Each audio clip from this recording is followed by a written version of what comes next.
ಇನ್ನು ಇವತ್ತು ತುಮಕೂರಿನಲ್ಲಿ KN ರಾಜಣ್ಣ ಅವರಿಗೆ ಸಂಬಂಧಪಟ್ಟ ಹಾಗೆ ಒಂದು ವಿಶೇಷ ಕಾರ್ಯಕ್ರಮ ನಡೆಯಿತು. ಆ ಕಾರ್ಯಕ್ರಮದಲ್ಲಿ DK ಶಿವಕುಮಾರ್ ಕೂಡ ಭಾಗವಹಿಸಿದ್ರು. DK ಶಿವಕುಮಾರ್ ಏನು ಹೇಳಿದ್ರು ರಾಜಣ್ಣ ಬಗ್ಗೆ ಬನ್ನಿ ನೋಡೋಣ.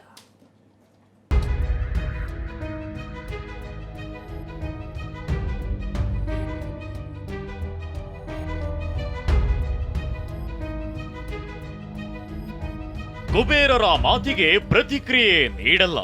ಕುಬೇರರ ಮಾತಿಗೆ ಯಾವುದು ಪ್ರತಿಕ್ರಿಯೆ ಕೊಡಕ್ ಹೋಗೋದಿಲ್ಲ. 3 DCM ಹುದ್ದೆ ಸೃಷ್ಟಿಯಾಗಬೇಕು.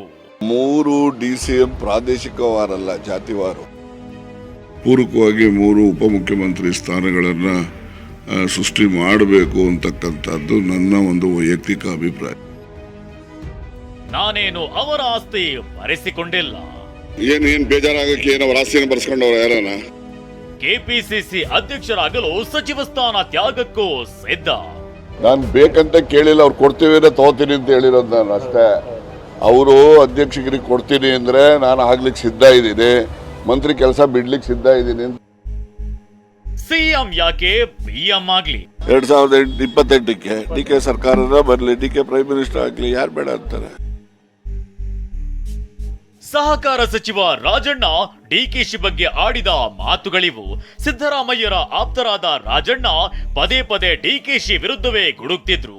ಆದ್ರೆ ಇವತ್ತು ತುಮಕೂರಿನ ಜೂನಿಯರ್ ಕಾಲೇಜು ಮೈದಾನದಲ್ಲಿ ನಡೆದ ಕಾರ್ಯಕ್ರಮ ಗಮನ ಸೆಳೆದಿದೆ. ರಾಜಣ್ಣರಿಗೆ 75 ವರ್ಷ ತುಂಬಿರೋ ಹಿನ್ನೆಲೆ ಅಮೃತ ಮಹೋತ್ಸವ ಕಾರ್ಯಕ್ರಮ ಹಮ್ಮಿಕೊಳ್ಳಲಾಗಿತ್ತು.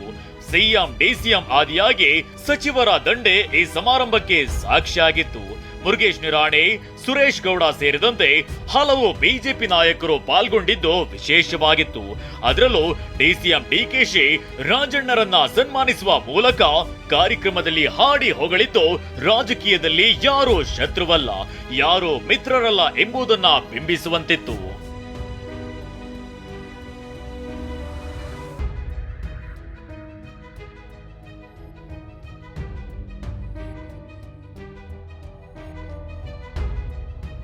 ನೇರ ನುಡಿ, ಸ್ವಾಭಿಮಾನಿ ನಾಯಕ, ಆತ್ಮೀಯ ಗೆಳೆಯ ರಾಜಣ್ಣ ಎಂದು ಬಣ್ಣಿಸಿದ DCM DK ಶಿವಕುಮಾರ್ ರೈತರ ಸೇವೆ ಮಾಡಬೇಕು ಅಂತ ರಾಜಣ್ಣ ಸಹಕಾರ ಖಾತೆ ಪಡೆದಿದ್ದಾರೆ. ಎಲ್ಲರೂ ಒಟ್ಟಿಗೆ ಕೆಲಸ ಮಾಡೋಣ ಅಂತ ಹೇಳಿದ್ದಾರೆ.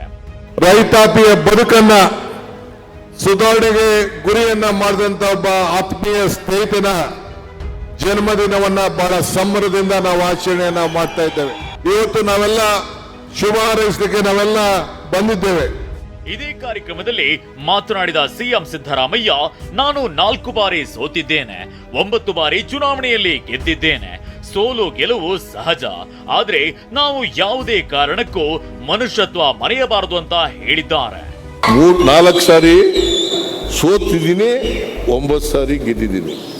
ಸೋಲು ಗೆಲುವುಗಳು ರಾಜಕೀಯದಲ್ಲಿ, ಆದರೆ ಸೋಲು ಗೆಲ್ಲಿ ನಾವು ಬದ್ಧತೆ ಇರ್ತಕ್ಕಂಥ ವಿಚಾರವನ್ನ, ನಂಬಿಕೆ ಇಟ್ಟುಕೊಂಡಿರ್ತಕ್ಕಂಥ ವಿಚಾರವನ್ನ ಯಾವ ಕಾರಣಕ್ಕೂ ಕೂಡ ಮರಿಬಾರದು. ಇನ್ನು ಸಮಾರಂಭದಲ್ಲಿ ಸಚಿವ ರಾಜಣ್ಣ, ಮುಂದೆ ನಾನು ಚುನಾವಣೆಗೆ ಸ್ಪರ್ಧೆ ಮಾಡಲ್ಲ ಅಂತ ಹೇಳಿದ್ದಲ್ಲದೆ ಬಡವರ ಸೇವೆಗಾಗಿ ಸಿದ್ದರಾಮಯ್ಯ ಅಧಿಕಾರದಲ್ಲಿ ಇರಬೇಕು ಅಂತ ಆಶಯ ವ್ಯಕ್ತಪಡಿಸಿದ್ರು. ಅದೇನೇ ಇರಲಿ, ರಾಜಣ್ಣ ತಮ್ಮ ವಿರುದ್ಧ ಎಷ್ಟೇ ಗುಡುಗಿದ್ರು DKಶಿ ಈ ಹಿಂದೆಲ್ಲ ಅವರು ಹಿರಿಯರು ಮಾತನಾಡ್ಲಿ ಅಂತಲೇ ಹೇಳ್ತಿದ್ರು. ಇದೀಗ ರಾಜಣ್ಣರನ್ನ ಸನ್ಮಾನಿಸಿ ಹಾಡಿ ಹೊಗಳಿದ್ದು ರಾಜಕೀಯವಾಗಿ ಗಮನ ಸೆಳೆದಿದೆ. ಜಗದೀಶ್, TV9 ತುಮಕೂರು.